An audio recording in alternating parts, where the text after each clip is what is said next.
morning, children. Welcome to CEI. This is Dr. Sekhar Chandra. Today, I'll continue my teaching, that is hydrogen, preparation of hydrogen. Last time, I discussed the preparation of hydrogen. Now, regarding the preparation of hydrogen, few questions will be arising. So, one by one, I'll discuss.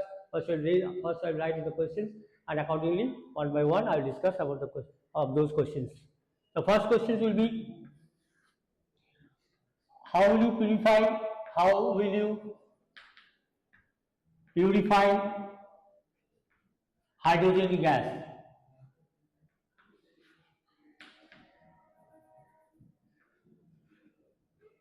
How will you purify hydrogen gas? Now, so first you have to know what are the impurities present in it. Then we will discuss about the purification of hydrogen gas.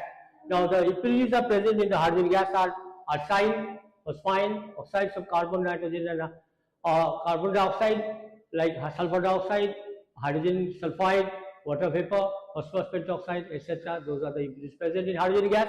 So, one by one, we have to remove hydrogen, those impurities present in the hydrogen gas. So, first of all, how will you remove phosphine and arsine from hydrogen gas, which are the main impurities present in it? Now, arsine and phosphine will be removed by passing through silver nitrate or silver sulfate solution. First answer will be by passing through silver nitrate or silver sulfate.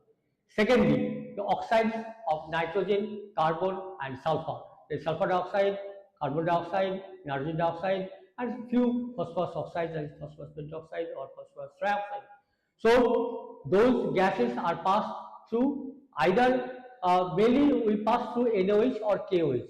Then those alkali, NOH solution, KOH solution absorb the oxides of those nitrogen, carbon dioxide, carbon, and sulfur. So, NOH, so when you are applying NOH will absorb carbon dioxide, forming sodium carbonate, sulfur dioxide, sodium sulfide, and phosphorus pentoxide, sodium phosphate, etc. And then we pass through water, so that it can so finally, how will you remove the water vapor? Water vapor is removed by passing through either anhydrous calcium chloride or calcium oxide or phosphorus pentoxide, but not through the concentrated sulfuric acid, though it is a very good dehydrating agent. And then finally it is collected by the downward displacement of mercury. Now let me conclude what I am told just now. It has few impurities. First impurity is arsine and phosphine by passing through silver nitrate or silver sulfate. Oxides of nitrogen, sulfur, and carbon by passing through NOH or KOH or any COH alternates, any alkali. And then water vapor by passing through anhydrous calcium chloride or calcium oxide, and finally is collected by the downward displacement of mercury. In this way, we can remove or we can purify hydrogen gas. Second question: why don't you use concentrated sulfuric acid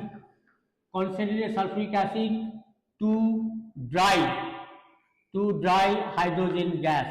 Why? Though concentrated sulfuric acid is a very good dehydrating agent or drying agent, but still we don't use, in case of hydrogen gas, to purify or to remove water vapor by using concentrated sulfuric acid. The reason is concentrated sulfuric acid, you know, is a strong oxidizing agent. It will oxidize hydrogen gas to water.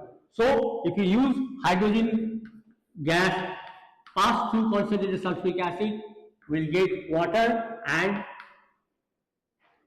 sulfur dioxide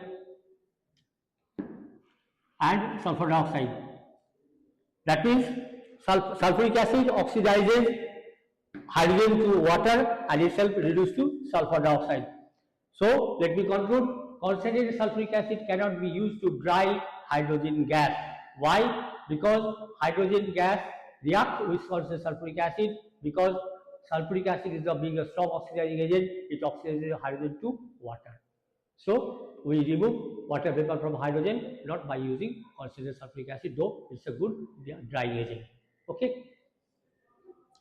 Third question will be the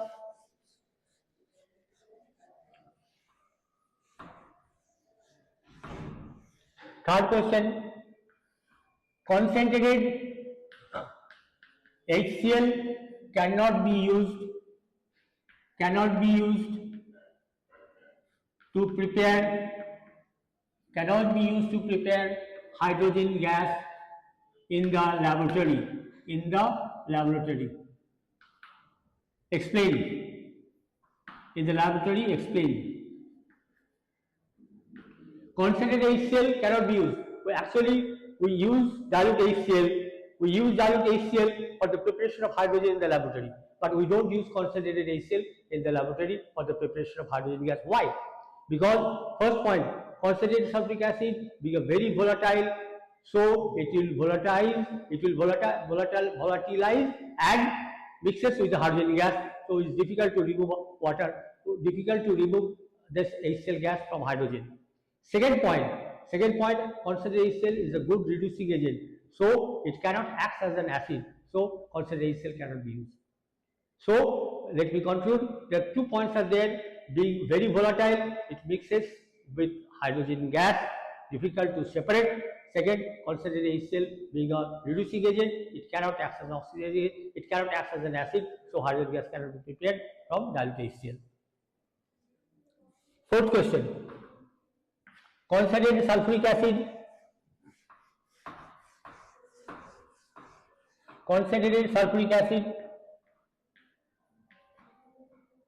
cannot be used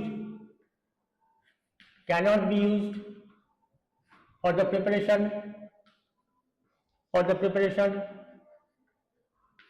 of hydrogen gas in the lab. Explain. Why? Now, concentrated sulfuric acid, first of all, it's a strong oxidizing agent.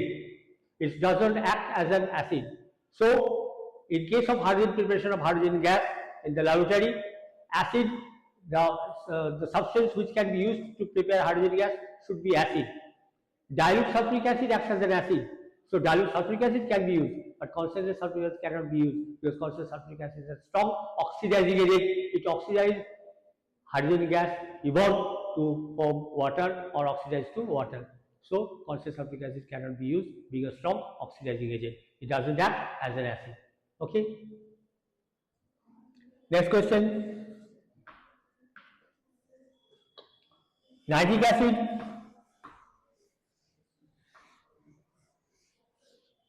Concentrated nitric acid cannot use for the preparation of hydrogen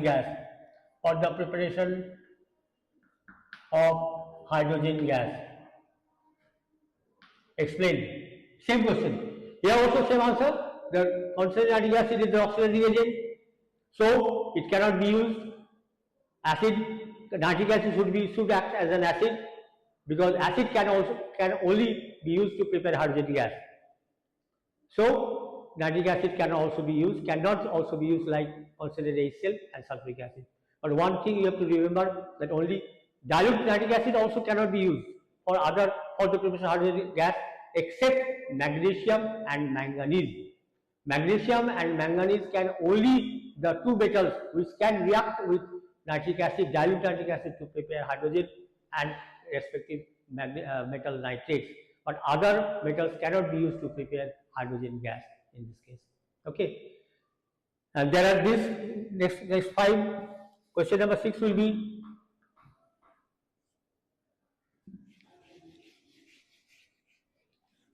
what are the isotopes of hydrogen gas? What are the isotopes of hydrogen gas or the hydrogen? Isotopes, there are 3 isotopes of hydrogen. One is normal hydrogen, second is deuterium, and third is tritium. The isotopes are normal hydrogen, deuterium, and tritium. One means this is atomic number, this is mass number. Here atomic number, this is mass number. Here atomic number, this is a mass number. In case of this is number of proton will be 1, number of electron will be 1, number of neutron will be 0. Here proton will be 1, electron will be 1, neutron will be 1, and here it will be proton is equal to 1, electron is equal to 1, neutron is equal to 2. So mass number here 3 means there are 1 proton and 2 neutron. Mass number 1 proton, 2 neutron, and electron is number of electron is 1. Here 1 proton, 1 electron, 1 neutron. Here is 1 proton, 1 electron, 1 neutron. Next question will be what are the allotropes of hydrogen?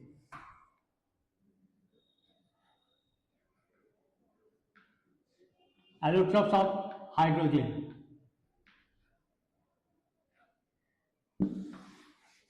There are 2 allotropes of hydrogen. One is orthohydrogen, another is parahydrogen. There are 2 allotropes. You know allotropes? What are the allotropes? Allotropes are the different form of an element. Allotropes are the different form of elements having the same chemical property but different physical property. Same chemical property but the different physical property. As for example, allotropes of carbon will be the diamond and graphite. Similarly, hydrogen, there are 2 allotropes.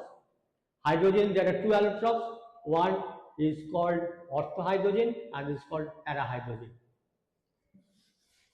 Allotropes of hydrogen, there are 2 allotropes of hydrogen. One is orthohydrogen and is parahydrogen. What are the orthohydrogen and parahydrogen? You know, in hydrogen atom there is one proton in the nucleus and 1 electron in the extranuclear part. And in 1 molecule of hydrogen, there are 1 molecule of hydrogen. There are 2 hydrogen atoms are there. They are combined by sharing of electrons by covalent bond, and there are 2 nucleus are there, and the 2 protons are there. When the 2 protons are rotated in the same direction, they are called orthohydrogen. When they are in opposite direction, they are called parahydrogen. Like orthohydrogen,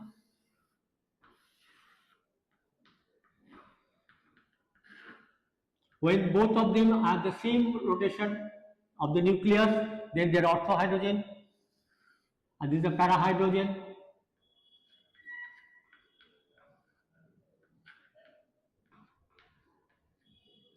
They are parahydrogen. When both the nucleus are rotating in opposite direction, they are called parahydrogen. When both nucleus in 1 molecule of hydrogen are rotating in the same direction, the nucleus are rotating in the same direction, they are called orthohydrogen.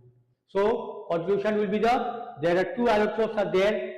There are 2 allotropes. One is orthohydrogen and parahydrogen.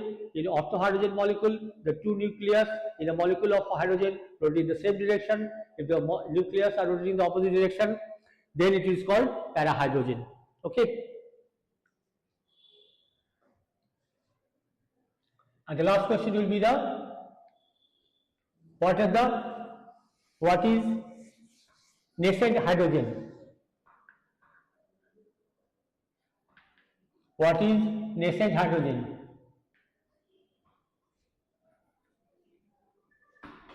Stop it.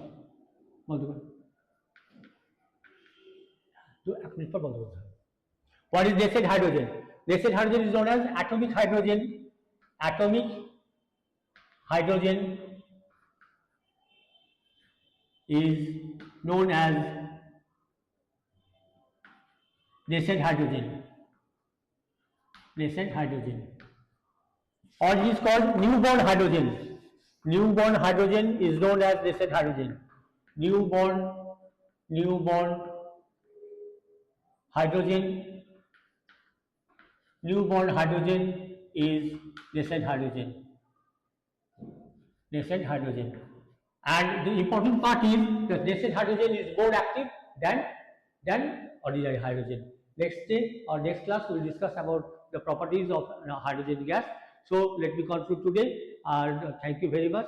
And if you like this video, please share and subscribe it. Thank you.